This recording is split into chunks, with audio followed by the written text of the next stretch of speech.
ونشهد أن لا إله إلا الله وحده لا شريك له ونشهد أن سيدنا إيماننا قدوتنا حبيبنا طبيبنا وطبيب أرواحنا محمد الذي أرسله بالحق بشيرا ونذيرا وداعيا إلى الله بإذنه وسراجا منيرا فقد قال الله تعالى في كلامه المجيد وفي فرقان الحميد أعوذ بالله من الشيطان الرجيم بسم الله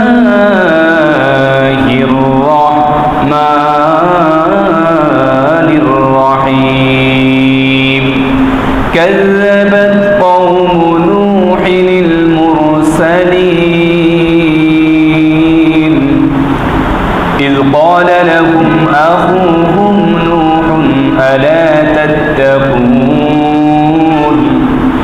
إني لكم رسول أمين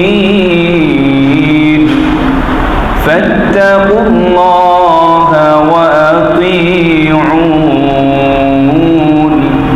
وقال تعالى إن الله وملائكته يصلون على النبي يا أيها الذين آمنوا صلوا عليه وسلموا تسليما اللهم صل على مولانا محمد وعلى آل سيدنا مولانا محمد اللهم صل على مولانا محمد وعلى آل سيدنا مولانا محمد হে রাসূল তুমি যে আমার হৃদয় বাগের বুলবুল তোমার সুরে নিভুর ছোঁয়ায় তাই তো হয়েছি ব্যাকুল হৃদয় বাগের বুলবুল আল্লাহুম্মা সাল্লি আলা মাওলানা মুহাম্মদ ওয়া আলা আলি সাইয়্যিদিনা মাওলানা মুহাম্মদ বালাগুল উলা বিকামালিহি কাশাফাত তুজা বিজামালিহি حسنت جميع خصاله صلوا عليه وآله সম্মানিত উপস্থিতি আল্লাহ তাআলার দরবারে শুকরিয়া আদায় করি আওয়াজ দিয়ে বলি আলহামদুলিল্লাহ দুরুদ এবং সালাম প্রেরণ করি বিশ্ব মানবতার শ্রেষ্ঠ দূত আখিরি নামদার তাজদারে মদিনা রাসূল আকরাম সাল্লাল্লাহু আলাইহি ওয়াসাল্লামের প্রতি। সম্মানিত উপস্থিতি আল্লাহ তাআলার দরবারে শহীদদের উচ্চ মাকাম মর্যাদা কামনা করি, যারা দ্বীনের জন্য জীবনকে বিলিয়ে দিয়েছেন, জমিনে রক্তগুলোকে প্রবাহিত করেছেন। আল্লাহ তাআলা তাদের কবরগুলোকে জান্নাতুল ফেরদাউসে নসিব করুন, সব বলি আমিন। আমরা দোয়া করি রাজধানীর উত্তরায় মাইলস্টোন স্কুল অ্যান্ড কলেজের যে বাংলাদেশের বিমান বাহিনীর প্রশিক্ষণ বিমান ওই স্কুলে বিধ্বস্ত হয়েছে, যারা হতাহত হয়েছে আল্লাহ তাআলা তাদেরকে দ্রুত সুস্থ করে দিন, সবাই বলি আমিন। যারা শাহাদাত বরণ করেছে আল্লাহ তাআলা যেন তাদেরকে জান্নাতুল ফিরদাউস, সবাই বলি আমিন। এবং যারা যে সমস্ত পরিবার শোকার্ত পরিবারগুলোকে আল্লাহ তাআলা ধৈর্য ধারণ করার তৌফিক দান করুন, সবাই বলি আমিন। সম্মানিত উপস্থিতি, ২২তম সূরা সূরাতুশ শুআরা অর্থাৎ কবিগণ নামে একটি সূরা আল্লাহ তাআলা দান করেছেন। ওই সূরার মধ্যে আল্লাহ তাআলা ৭ জন নবীর কথা উল্লেখ করেছেন। তার মধ্যে সূরার ১ থেকে ৯ নম্বর আয়াতে আল্লাহ রাব্বুল আলামিন ভূমিকা আলোচনা করেছেন। ১০ থেকে আপনার ৬৮ নম্বর আয়াত পর্যন্ত আল্লাহ তাআলা হযরত মূসা আলাইহিস সালামকে নিয়ে আলোচনা করেছেন। এরপরে ৬৯ থেকে ১০৪ নম্বর আয়াতে হযরত ইব্রাহিম আলাইহিস সালামকে নিয়ে এবং তার সম্প্রদায়কে নিয়ে আলোচনা করেছেন। এরপরে ১০৫ থেকে ১২২ নম্বর আয়াত পর্যন্ত আল্লাহ তাআলা হযরত নূহ আলাইহিস সালাম এবং তার সম্প্রদায়কে নিয়ে আলোচনা করেছেন। আমরা ইব্রাহিম আলাইহিস সালামের কথা আলোচনা প্রায় কয়েকবার বলেছিলাম। এই কারণে আমরা ইব্রাহিম আলাইহিস সালামের কথা বাদ দিয়ে আমরা এখন নূহ আলাইহিস সালামের কথা কিছু শুনবো ইনশাআল্লাহ। সব ইনশাআল্লাহ। ৩ নাম্বার যে নবীকে নিয়ে আলোচনা করেছেন ওই নবীর নাম কি? হযরত নূহ আলাইহিস সালাম। কোন নবী? হযরত নূহ আলাইহিস সালাম। আদমের পরে যে নবীকে আল্লাহ তাআলা রিসালাত দান করেছেন সেই নবী হলো হযরত নূহ আলাইহিস সালাম। এই নূহ আলাইহিস সালামকে দ্বিতীয় আদম বলা হয়। কত আদম? দ্বিতীয় আদম বলা হয়। কেন বলা হয়? কারণ নূহ আলাইহিস সালাম, হযরত আদম আলাইহিস সালাম থেকে নূহ আলাইহিস সালাম পর্যন্ত এই ১০ শতাব্দীর মধ্যে কোন রকমের ফিতনা, কোন রকমের আপনার শিরক দেখা যায়নি নূহ আলাইহিস সালামের আগ পর্যন্ত। নূহ আলাইহিস সালামের থেকে শুরু হলো অগ্নি পূজক, মুক্তি পূজা শুরু হয়ে গেছে। এই কারণে আল্লাহ তাআলাও আদম থেকে নূহ আলাইহিস সালাম পর্যন্ত এই ১০০০ বছরের মতো এর মধ্যে কোনো নবী অর্থাৎ রিসালাত দিয়ে প্রেরণ করেন নাই, কারণ প্রয়োজন হয় নাই। সবাই আল্লাহর ইবাদত করে। সবাই কার ইবাদত করে? আদম থেকে নূহ আলাইহিস সালাম পর্যন্ত ১০০০ বছর সবাই কার ইবাদত করে? আল্লাহর ইবাদত করে। এর মধ্যে কোনো শিরক নাই, কোন রকমের ২ নম্বরই নেই, কোন রকমের জুলুম নাই। যার কারণে আল্লাহ তাআলাও আর কোনো রিসালাত দিয়ে কোনো নবী প্রেরণ করার প্রয়োজনও নাই। তো আল্লাহ রাব্বুল আলামিন এই সূরা শুআরা ১০৫ নম্বর আয়াত থেকে ১২২ নম্বর আয়াতে হযরত নূহ আলাইহিস সালামকে নিয়ে আলোচনা করেছেন। আবার নূহ আলাইহিস সালামকে নিয়ে আল্লাহ তাআলা সূরা হুদ ১১ নম্বর সূরায়, কোরআনের কত নম্বর সূরা? ১১তম সূরার মধ্যে নূহ আলাইহিস সালামকে নিয়ে আলোচনা করেছেন। আবার কোরআনের ৭১ নম্বর যে সূরা, সেই সূরার নাম হলো সূরা নূহ, অর্থাৎ নূহ আলাইহিস সালাম নামে একটি সূরাও আল্লাহ তাআলা দান করলেন। সুবহানাল্লাহ বলবেন না? তাহলে নূহ আলাইহিস সালামকে নিয়ে কোরআনে বিভিন্ন জায়গায় আল্লাহ তাআলা আলোচনা করেছেন। সূরাতুশ শুআরায় আল্লাহ তাআলা যে আলোচনা করেন, আল্লাহ তাআলা বলেন কাযযাবাত কওমু নূহিল মুরসালিন। নূহ তার সম্প্রদায়কে যখন দাওয়াত দেয় তখন তারা নূহ আলাইহিস সালামকে, এই রাসূলকে মিথ্যাপন্ন করেছিল। কি করেছিল? তার সম্প্রদায় নূহ আলাইহিস সালামকে মিথ্যা বলেছিল। ইয ক্বালা লাহুম আখুহুম নূহুন আলা তাত্তাকুন। নূহ আলাইহিস সালাম তার সম্প্রদায়কে বলল, ও আমার সম্প্রদায়রা, তোমরা কাকে ভয় করো? তোমরা সাবধান হয়ে যাও, আল্লাহ তাআলাকে ভয় করো। ইন্নী লাকুম রাসূলুন আমিন। আমি তোমাদের জন্য এক বিশ্বস্ত রাসূল হিসেবে প্রেরণ হয়েছি। আমি তোমাদের জন্য এক বিশ্বস্ত রাসূল হিসেবে, বার্তাবাহক হিসেবে নাজিল হয়েছি, প্রেরণ করা হয়েছে আমাকে। ফাত্তাকুল্লাহ। অতএব তোমরা কাকে ভয় করো? কে বললেন? নূহ আলাইহিস সালাম তার সম্প্রদায়কে বললেন ফাত্তাকুল্লাহ। কাকে ভয় করো? আল্লাহকে ভয় করো। ওয়া আতিউন। আর আমার আনুগত্য করো। ওয়া মা আসআলুকুম আলাইহি মিন আজরিন ইন আজরিয়া ইল্লা আলা রাব্বিল আলামিন।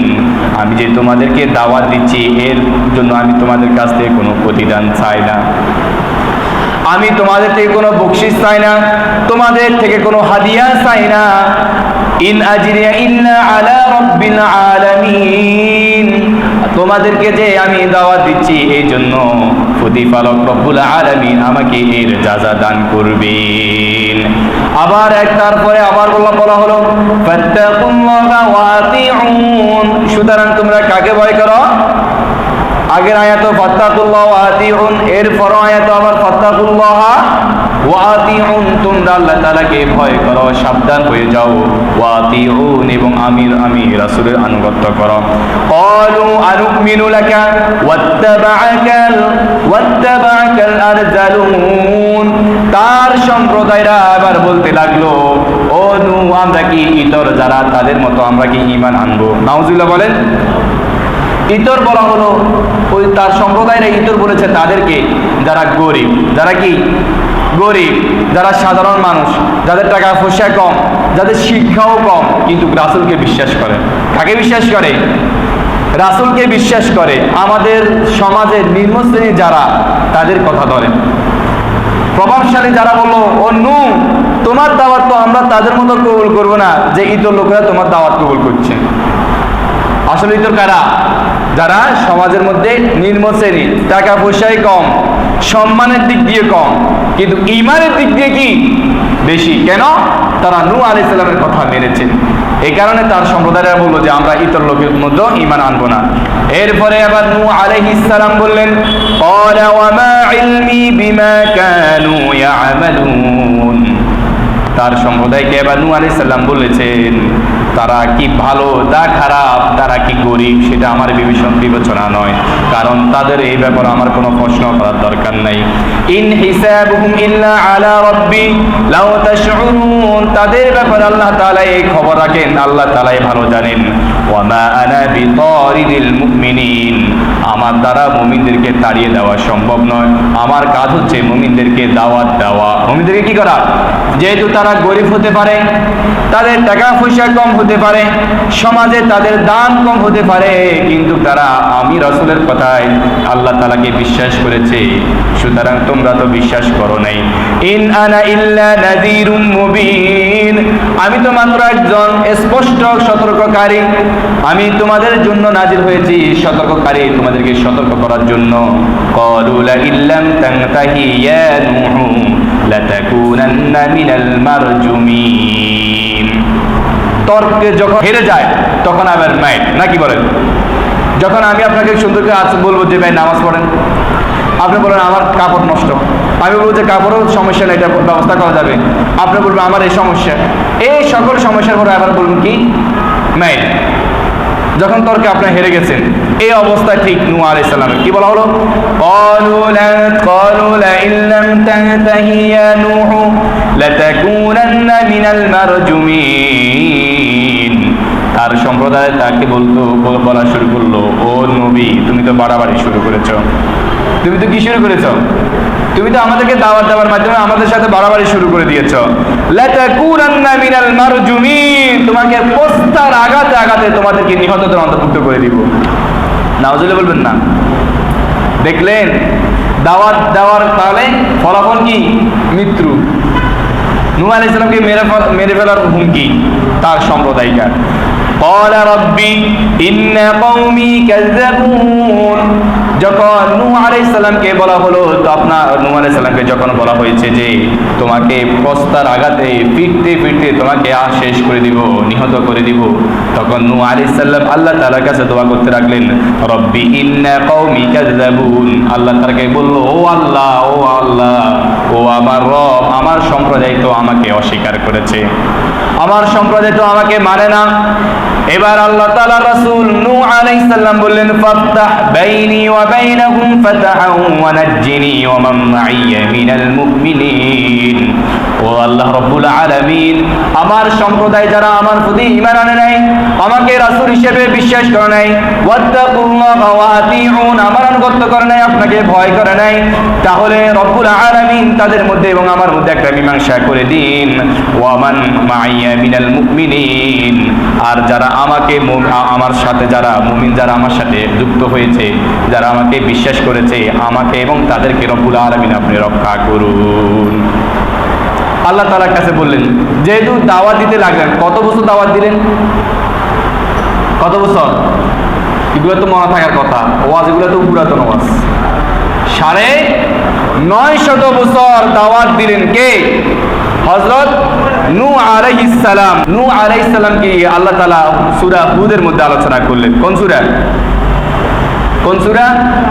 সূরা হুদ। আবার একটি সূরা আল্লাহ তাআলা নিজে নূহ আলাইহিস সালামের নামে দান করলেন। সূরাটির নাম কি? সূরাতুন নূহ।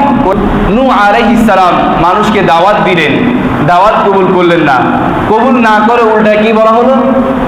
যে হে নূহ, তুমি তো ভাড়াবাড়ি করা শুরু করেছো আমাদের সাথে। দেখেন না, অনেকে আমার নামও কি বদনামি করে, হুজুরে এমনি এমনি কথা বলে, হ্যাঁ বলে না? দেখবেন মাঝে মধ্যে শুনবেন যে হুজুরে তো অমুকের কথা বলে, অমুকের কথা বলে। আমি তো কোরআন থেকে বলতেছি। তো ঠিক ওই নূহ আলাইহিস সালামের সময় এরকম যে এই লোকটা তো আমাদের কথা বলে, আমাদের বিপরীত কথা বলে, যে তাকে কি করো? প্রস্তাঘাত করো, তাকে হত্যা করো। তখন নূহ আলাইহিস সালাম কি বললেন? আল্লাহর কাছে বললেন, ও আল্লাহ, তারা তো আমাকে অস্বীকার করেছে, সুতরাং আল্লাহ তাদের সাথে আমার সাথে একটা মীমাংসা করে দিন। যারা আমাকে গ্রহণ করেছে, যারা ঈমান এনেছে, তাকে এবং তাদেরকে এবং আমাকে রক্ষা করুন। এরপর আল্লাহ তাআলা আবার সূরা হুদের মধ্যে বলেন, ওয়া উহিয়া ইলা নূহিন আন্নাহু লা ইউমিনা মিন কওমিকা ইল্লা মান ক্বাদ আমানা ফালা তাবতাইস বিমা কানু ইয়াফআলুন। আমি নূহের কাছে ওহী প্রেরণ করলাম, ও নূহ, তুমি তোমার সম্প্রদায়কে দাওয়াত দাও। তখন নূহ আলাইহিস সালাম বললেন কি? যারা ঈমান এনেছো তারা ছাড়া কওমে নূহ এর সবাই কেউ ঈমান আনবে না। অর্থাৎ ও নূহ, তারা যারা ঈমান এনেছে তারা ঈমান এনেছে, আর কেউ ঈমান আনবে না। তুমি যেহেতু এই 950 বছর দাওয়াত দিয়েছো, তোমার এই দাওয়াতে আর কেউ ঈমান আনবে না। ফালা তাবতাইস বিমা কানু ইয়াফআলুন, এই কারণে আপনি কোন রকমের ও নূহ কোন রকমের দুঃখ হওয়ার কোনো কারণ নেই, কোনো হতাশ হওয়ার কোনো কারণ নেই। মানে এরকম আরই যে কি রে, এতটা বছর দাওয়াত দিলাম, 950 বছর দাওয়াত দিলাম, এই মাত্র কয়েকজন ঈমান গ্রহণ করেছে। এখন সে নূহ আলাইহিস সালাম হয়তো চিন্তিত হয়ে যাবেন। এই কারণে আল্লাহ তাআলা মেসেজ দিয়ে দিলেন, ও নূহ, কোনো চিন্তা হওয়ার কারণ নেই, যারা ঈমান এনেছে তারাই যথেষ্ট। বাকিদের ব্যাপারে আপনার কোনো কি নেই, হতাশ হওয়ার, চিন্তা করার কোনো কারণ নেই। ওয়াসনাইল ফুলকা বিআয়ুনিনা ওয়া ওয়াহিনা ওয়া লা তুখাতিবনি ফিল্লাযীনা যালামু ইন্নাহুম মুগরাকুন। ওয়াসনাইল ফুলকা, তুমি আমার তত্ত্বাবধানে আমার আদেশ কর্মে একটি নৌকা নির্মাণ করো। কি করো? নৌকা নির্মাণ করো। কে ওয়ারাদ দিলেন? আল্লাহ ওয়ারাদ দিলেন। ওই সময় কি ছিল না? পানি ছিল না। এখন তো বৃষ্টি আছে। যখন বৃষ্টি নেই, আপনার যে সমস্ত পানিগুলো আছে এগুলো যদি শুকিয়ে যায় রাস্তাঘাটের খাল বিলের, তখন আপনাকে যদি আল্লাহ ওয়ারাদ দেয় একটি নৌকা তৈরি করো, তোমাকে আমি রক্ষা করব। এখন আপনি কি করবো? আল্লাহর সাথে লাগালাই করবো কিনা? কথায় করবো, হয় না? 100% করবো। আল্লাহ পানি নেই, আপনি কেন নৌকা বানাতেন বলেন? এরকম প্রশ্ন করবো না। কিন্তু রাসূল হযরত নূহ আলাইহিস সালাম কোনো প্রশ্ন করেন নাই। বলা হলো কি করো? ওয়াসনাইল ফুলকা বিআয়ুনিনা ওয়া ওয়াহিনা ওয়া লা তুখাতিবনি ফিল্লাযীনা যালামু ইন্নাহুম মুগরাকুন। ও নূহ, তাদেরকে তুমি দাওয়াত দিয়েছ, তারা তোমার দাওয়াত কবুল করছে না, সুতরাং তুমি এই ব্যাপারে নৈরাশ হও না। তুমি একটি নৌকা নির্মাণ করো, আর তাদের ব্যাপারে তুমি কোনো কথা বলবে না। ইন্নাহুম মুগরাকুন, আমি এই সমস্ত জালিমদেরকে নির্বিশেষে নির্মূজিত করে ফেলবো। কে বললেন? আল্লাহ তাআলা বললেন, ইয়াসনাউল ফুলকা ওয়া ইয়াসনাউল ফুলকা। নূহ আলাইহিস সালাম নৌকা নির্মাণ করতে শুরু করে দিলেন। ওয়া কুল্লামা মাররা আলাইহি মালাউম মিন কওমিহি সাখিরু মিনহু তার সম্প্রদায়রা যখন, যারা সম্প্রদায়ের মধ্যে যাদের বিত্তবান নেতা যারা, তারা যখন ওই নৌকা বানানো পাশ দিয়ে যায়, তখন তারা তিরস্কারি করে, কি করে, হেয় করেন, উপহাস করেন। তখন নূহ আলাইহিস সালাম বললেন, ক্বালা ইন তাসখারু মিন্না ফাইন্না নাসখারুকুম কামা তাসখারুন। ও আমার সম্প্রদায়, আজকে তোমরা আমাকে উপহাস করতেছো, এমন একটি সময় আসবে আমি তোমাদেরকে উপহাস করব। তারা কি উপহাস করতে লাগলো? তারা সুতুর শুরু করলো। মানে কি সুতুর? মানে তারা বলতো, ও নবী, তুমি তো নবী, আগে ছিলা নবী, এখন তো কাঠমাস্তুর হয়ে গেলা। কাকে বলা শুরু করলো? নূহ আলাইহিস সালামকে। নবী হতে হতে বুঝে এখন কাঠমাস্তুর হয়ে গেলা। এরপরে বলা হলো যে কোনো পানি নাই, নৌকা তুমি কিভাবে তৈরি করতেছো, কিসের কারণে নৌকা তৈরি করতেছো? এভাবে উপহাস করতে লাগলেন। কাকে? হযরত নূহ আলাইহিস সালামকে। নূহ আলাইহিস সালাম কার অর্ডারে নৌকা তৈরি করে? আল্লাহর অর্ডারে তৈরি করতে লাগলেন। ফাসাউফা তা'লামুন, আল্লাহ রাব্বুল আলামিন বলেন, তারা অতি সত্বর জানতে পারবে, মাইয়াতিহি আযাবুন ইউযিহি ওয়া ইউহিল্লু আলাইহি আযাবুম মুকিম। তারা অতি সত্বর জানতে পারবে কেন নৌকা তৈরি করা হচ্ছে, আর আযাব কত ভয়ানক, কত ভয়ানক ভাবে তাদের কাছে আযাব আসবে, তারা অতি সত্বর, ফাসাউফা তা'লামুন, তারা অতি সত্বর জানতে পারবে। হাত্তা ইযা জাআ আমরুনা ওয়া ফারাতান নূর قل احمل فيها من كل زوجين اثنين واهلك إلا من سبق عليه القول وما آمن معه إلا قليل حتى إذا جاء أمرنا وفارت النور আল্লাহ তাআলা আকাশকে ওয়ারাদ দিলেন, নৌকা তৈরি হয়ে গেল, নৌকা তৈরি হয়ে গেল। এবার আল্লাহ তাআলা কাকে ওয়ারাদ দিলেন? আকাশকে। কাকে? কিসের জন্য? বৃষ্টি, পানির ঢালো, পানি ঢালো। আর মাটিকে অর্ডার দিলেন, পানি বাহির করো। উপর থেকে পড়ে, নিচের থেকে কি বাইর হয়, বাইর হতে শুরু হলো, এমন পানি শুরু হলো, ঢেউ খেলা শুরু হয়ে গেল। কিভাবে? ওয়ামা আমানা মাআহু ইল্লা কলিল। আল্লাহ তাআলা বললেন, যার যে সমস্ত কয়েকজন ঈমান এনেছে তাদেরকে তুমি উঠাই নাও। এরপরে আল্লাহ তাআলা ওই আয়াতে বললেন, হাত্তা ইযা জাআ আমরুনা ওয়া ফারাতান নূর কুল নাহমিল ফীহা মিন কুল্লি যাওজাইনি ইসনাইনি ওয়া আহলাকা ইল্লা মান সাবাকা আলাইহিল কওল ওয়া মান আমানা। ও নূহ, তুমি যে এই নৌকা নির্মাণ করেছো, এই নৌকার মধ্যে যারা মুমিন তাদেরকে উত্তোলন করবা। এরপরে প্রতিটি প্রাণী থেকে নর এবং মাদি উত্তোলন করবা। মানে কি বুঝেন নাই? এখন একটা কুকুর দরকার, এখন কুকুর আছে কিনা? তো কুকুর যদি পানির মধ্যে শেষ হয়ে যায় তাহলে কি এখন কি কুকুর থাকতো? আর তাহলে নূহ আলাইহিস সালাম কি করেছেন? দুটা কুকুর উত্তোলন করেছেন। প্রত্যেকটা প্রাণী, অর্থাৎ যারা পানিতে মরে যায়, পানিতে মরে যায়, ওই সমস্ত সকল প্রাণীকে নৌকাতে উত্তোলন করলেন জোড়া জোড়া। যাদের কি জোড়া লাগে, জোড়া ছাড়া কি বাচ্চা হয় না, এরকম প্রত্যেক জোড়া কোন বর্ণনা এসেছে কি করলেন? নূহ আলাইহিস সালাম ওই নৌকার মধ্যে গাছপালা কি করলেন? তুললেন। সকল প্রাণী গাছপালা তুললেন। কার অর্ডারে? আল্লাহ তাআলা অর্ডার দিলেন, সকল প্রাণী জোড়া জোড়া উত্তোলন করো। উত্তোলন করার পরে এরপরে যে সমস্ত মুমিন কিছু বান্দা আছে তাদেরকে কি করলেন? উত্তোলন করলেন। ওয়াকালা রাকাবু ফিহা। এরপরে আবার নূহ আলাইহিস সালাম তার যারা সম্প্রদায়, যারা ঈমান এনেছে তাদেরকে বলতে লাগলেন, ওয়াকালা রাকাবু ফিহা বিসমিল্লাহি মাজরিহা ওয়া মুরসাহা ইন্না রাব্বি লাগফুরুর রহিম। এই দোয়া কখন পড়ে? এটা একটা দোয়া, যখন আপনার নৌকায় জাহাজে থাকেন তখন এই দোয়াটা পড়বেন। এর অর্থ হলো ওয়াকালা রাকাবু ফিহা বিসমিল্লাহি মাজরিহা। নূহ আলাইহিস সালাম তার সম্প্রদায়কে বলল, ও আমার সম্প্রদায় যারা ঈমান এনেছো তারা নৌকার মধ্যে আরোহণ করো। এটি এমন একটি নৌকা, এর গতি এবং এর স্থিতি আল্লাহ তাআলার নামে। কার নামে? আল্লাহ তাআলার নামে এর গতি এবং এর স্থির। এটার গতিও আছে, আবার এটাতে বন্ধ হবে, স্থির হয়ে যাবে। কার নামে হবে? বিসমিল্লাহি মাজরিহা ওয়া মুরসাহা ইন্না রাব্বি লাগফুরুর রহিম। নিশ্চয় আমার রব ক্ষমাশীল এবং দয়াবান। তাহলে আবার যে এই নৌকা থেকে রক্ষা করবে তিনি কে? কে? আল্লাহ তাআলা রক্ষা করবেন। এই কারণে কি নূহ আলাইহিস সালাম তার সম্প্রদায়কে বললেন, কোথায় উঠো? নৌকায় উঠো। এটা এমন একটি নৌকা যে নৌকা স্থির এবং গতি কার নামে? আল্লাহ তাআলার নামে। সুতরাং আমরা যখন কোনো জাহাজে উঠবো, কোনো নৌকায় উঠবো, তখন কি বলবো? বিসমিল্লাহি মাজরিহা ওয়া মুরসাহা ইন্না রাব্বি লাগফুরুর রহিম। এই দোয়াটি পড়বো কিনা ইনশাআল্লাহ? এটা পড়বো। এটা পড়লে কি হবে? আল্লাহ তাআলা বিপদ আপদ থেকে আমাদেরকে কি করবেন? রক্ষা করবেন। ওয়াহিয়া তাজরি বিহিম ফি মাউজিকাল জিবাল ওয়া নাদা নূহ।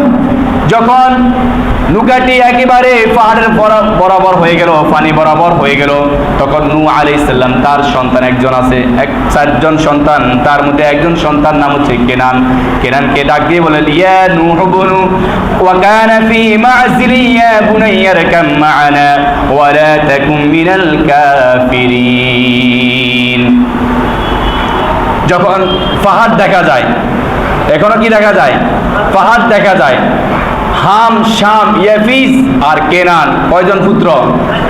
নূহ আলাইহিস সালামের 4জন ছেলে, হাম, শাম, ইয়াফিস। এই 3জন থেকে কিন্তু আবার আরবের গোত্রগুলো তৈরি হয়েছে আস্তে আস্তে। তো এই হাম, শাম, ইয়াফিস তারা ঈমান এনেছে, তাদের স্ত্রীরাও ঈমান এনেছে। কার প্রতি? আল্লাহর প্রতি এবং নূহ আলাইহিস সালামের প্রতি, শ্বশুরের প্রতি স্ত্রীরাও ঈমান এনেছে এবং বাবার প্রতি ছেলেরা কি করেছে? ঈমান এনেছে। কিন্তু কেনান সে কি করে নাই? ঈমান আনে নাই। এই কারণে ঈমান যেহেতু আনে নাই, নৌকায়ও তার উঠার কি না অধিকার নাই। ঈমান যেহেতু নাই, নৌকায় উঠারও অধিকার নেই। তখন তারপরেও বাবা তো মায়া আছে কিনা? হ্যাঁ, বাবার মায়া আছে কিনা? বাবা কি বললেন? ওয়ানাদা নূহ বুনু وكان في معزل يا بني اركب معنا ولا تكن من الكافرين। নূহ আলাইহিস সালাম তার সন্তানকে ডাক দিয়ে বলল, তাড়াতাড়ি আমাদের সাথে উঠো, কাফেরদের সাথে আর থাকিও না, তাদের সাথে থাকলে তুমি ধ্বংস হয়ে যাবা। তাদের সাথে যদি তুমি থাকো ধ্বংস হয়ে যাবে। তাড়াতাড়ি নৌকার সাথে, আমাদের নৌকার মধ্যে কি করো? উঠো। কিন্তু ছেলে কি করলেন? নৌকার মধ্যে উঠেন নাই। কেন? কেনান বললো যে পাহাড় যে দেখা যায়, আমি পাহাড়ের উপর আশ্রয় নিব, এরপরে পানি শুকায় যাবে, আমি আবার জমিনে চলে আসব। এরকম সুযোগ আছে? নূহ আলাইহিস সালাম বললেন, আজকের যে প্লাবন শুরু হলো, এটা কোনো কিরকম, কোনো পাহাড়টা আর মানবে না, এটা আকাশ ছোঁয়া এরকম পানি হয়ে যাবে। ঠিক আশ্রয় নিল পাহাড়ের মধ্যে, কিন্তু সে পাহাড় রক্ষা করলো না, সেখানে সে ডুবে শেষ হয়ে গেল, মারা গেল। কে? কেনান। قال سأوي إلى جبل يعصمني من الماء قال لا عاصم اليوم من الأمر إلا من رحم وحال بينهما الموج فكان من المغرقين। সে পাহাড়ের উপর উঠেছে, পাহাড়ের উপরে বিশাল আকারে, তার চেয়েও কয়েক মিটার উপরে পানি উঠে গেছে, সে সেখানে ধ্বংস হয়ে গিয়েছে, শেষ হয়ে গিয়েছে। وقيل يا أرض ابلعي ماءك ويا السماء أقلعي وغيض الماء وقضي الأمر واستوت على جودي। জুদি মানে একটি পাহাড় আছে, কি পাহাড়? জুদি নামে একটি পাহাড় আছে, সেই পাহাড়ের কাছে নৌকা গিয়ে থেমেছে। তাহলে নূহ আলাইহিস সালামের নৌকা কোথায় গিয়ে থেমেছে? মনে থাকবে, জুদি নামে একটি পাহাড় আছে, ওই পাহাড়ের কাছে গিয়ে নূহ আলাইহিস সালামের নৌকা থেমেছে। অনেক দিন, 40 দিন যাবত বা তার চেয়েও বেশি যাবত পানি ছিল। এই পানির মধ্যে, এই পানির উপরে তারা আশ্রয় ছিল। কারা? হযরত নূহ আলাইহিস সালাম এবং সকল প্রাণী, জোড়া জোড়া সকল প্রাণী এবং যারা ঈমান এনেছে তারা। তাফসীরে এসেছে, বলা হলো যে 80 জন, অন্য বর্ণনা এসেছে তার চেয়েও কিছু কম। আর কোনো মানুষ নেই, সব শেষ। তাহলে হযরত আদম আলাইহিস সালাম থেকে নূহ আলাইহিস সালাম পর্যন্ত এই 1000 বছরের মধ্যে যত হাজার লাখ লাখ মানুষ হয়েছে, তার মধ্যে এখন কারা কতজন আছে? মোটামুটি আর 80 জন। সবগুলো কি বেঈমান? সবগুলোকে আল্লাহ তাআলা শেষ করে দিয়েছে। শেষ করে দেওয়ার পরেও নূহ আলাইহিস সালাম, ওই যে তার ছেলে মারা গেছে কিনা কে জানেন? আল্লাহ না মেরে ফেলেছেন, কিন্তু বাবা কি জানে? বাবা তো জানে না, বাবা কিন্তু তারপরেও দোয়া করতে লাগলেন। নূহ আলাইহিস সালাম যখন আল্লাহ তাআলার কাছে দোয়া করলো, ও আল্লাহ আমার ছেলেকে আপনি ফিরিয়ে দিন, আল্লাহ বললেন খবরদার, সে তোমাদের আহলি, সে তোমাদের পরিবারের অন্তর্ভুক্ত নয়, সে তোমার পরিবারের অন্তর্ভুক্ত নয়। তার ব্যাপারে যদি আজ তুমি দোয়া করো তাহলে তোমাকে আযাব গ্রাস করবে। কে বললেন? আল্লাহ তাআলা বললেন। কাকে?